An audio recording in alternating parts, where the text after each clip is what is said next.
సుందరయ్య గారింతో వంటకాలు దైవీయంగా ఉన్నాయండి. వారింట్లో భోజనం మీద చెప్తే జీవనం వచ్చేస్తున్నారు. మళ్ళీ మళ్ళీ ఇలా విందులు ఏర్పాటు చేసి 10 మందికి భోజనం పెడితే వారికి ఓళ్ళంత పుణ్యం వస్తుంది. బాబు ఏంటి 10 మందికి పెట్టే పుణ్యం వస్తుందా? ఆయన పుణ్యం మాట అటుంచి ఇంత అతిగాదంటే మీకందరికి కడుపు నొప్పి రావడం మాత్రం ఖాయం. వేసుకుంటారు మీకు ఆ సందేహమే అక్కర్లేదు. తిన్నది అడగాలి కదా. మెసేజ్ బాబు మెసేజ్ కాకు మెగసుకోండి మెసేజ్. మీరందరూ సృష్టిగా ఫోన్ చేశారో లేదోనని ఇందాక నుంచి మా ఆవిడ ఒకటే సతాయింపండి. ఆవిడతో చెప్పు ఫ్రెండ్, వీళ్ళ ధ్యేయం వీళ్ళ లక్ష్యం సుష్టిగా ఫోన్ చేయటం కదండి. ఇక బయలుదేరదాం. ఆగవయ్యా ఫ్రెండ్, కూర్చోండి. పండితులకి తాంబూలాలు ఇవ్వకుండా ఊరికే పంపించకూడదు. బేసిక్గా చదివించారు. అతిథి మర్యాదలు కూలంకషంగా తెలుసు సుందరయ్య గారికి. అమ్మ సీత, ఆ తాంబూలాల్లో 4 నోట్లు దక్షిణగా పెట్టి తీసుకురామ్మా. తల్లికి తగ్గ కూతురు. వీరు చెప్పిన దానికి 2 ఇవ్వడం ఆమెకు అలవాటు. గొప్పింటి కూడలు కావడం ఖాయం. వీళ్ళమ్మా ఇంకా నిలబడ్డావే. సుందరయ్య గారు, ఈ దాతృత్వం కూడా ఉంది చూశారు. నేర్పితే వచ్చేది కాదండి. అవునవును, సుష్టిగా భోజనం చేయడం లాగానే పుట్టుకతోనే రావాలి. నువ్వెక్కడికయ్యా ఫ్రెండ్, నువ్వు ఉండు. నేను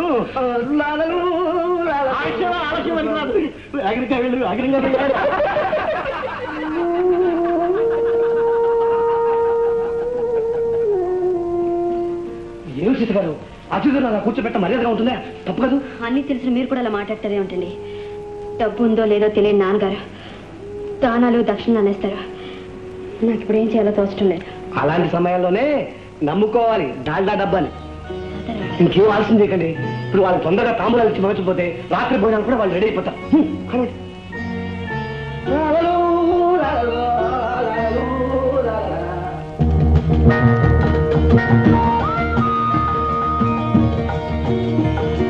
తాతారావు గారు, సీత గారా, ఏమిటి ఇలా వచ్చారు? కాకేస్తే నేను వచ్చాను కదా. ఉదయం చేసిన పలహారం పులిహార ఊరికి వచ్చిన వాళ్ళంతా కడుపు నిండా తినిపోయారు. శ్రమపడ్డ మీరు అసలేం తినలేదు, అందుకని తెచ్చాను. చాలా థ్యాంక్స్ అండి. ఈవేళ మీ చేత వ్రతం చేయించి నలుగురికి భోజనం పెట్టించడంతో మీ నాన్నగారు చాలా ఆనందంగా ఉండుంటారు. ఆయన ఆనందం కోసమే తలకు మించిన బరువు నెత్తినేసుకుంటున్నాను. దాచిపెట్టిన డబ్బు కాస్త ఖర్చయిపోయింది. అమ్మ నగలు కూడా ఒక్కొక్కటిగా తాకట్టుకుపోయాయి. ఎంత ప్రయత్నించినా నాకు ఉద్యోగం దొరకటం లేదు.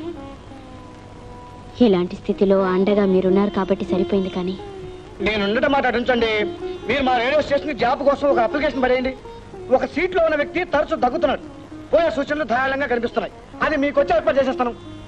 తాతారావు గారు, మీ రుణం ఎలా తీర్చుకోవాలో నాకు తెలియటం లేదు. ఏముందండి, మీరు చేసే పులిహోర గారెలు రోజు తీసుకొచ్చి నాకు ఇవ్వండి. నేను లోపల తోసేస్తుంటాను. లాలలో లాలలో లాలలో లాలలో లాలలో. ఏమిటండి?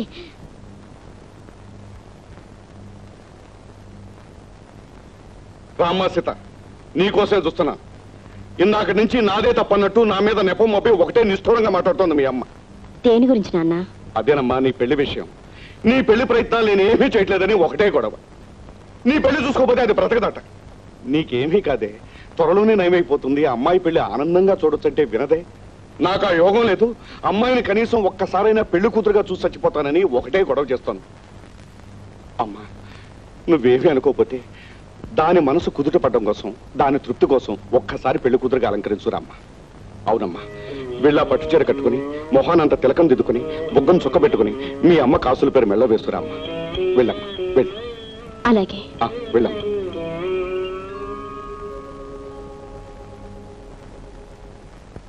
వస్తుందివే, ఇక నుంచైనా దిగులుగా దేనిగా చూడడం మానవే. ఏవే, నీ మంకుపట్ట వల్ల మన అమ్మాయిని పెళ్లి కూతురుగా చూసే యోగం నీకే కదే, నాకు కూడా కలిగిందే. వస్తుంది. For more updates, like, comment, subscribe to our channel. Hey darlings, గంటని click చేయడం మర్చిపోకండి.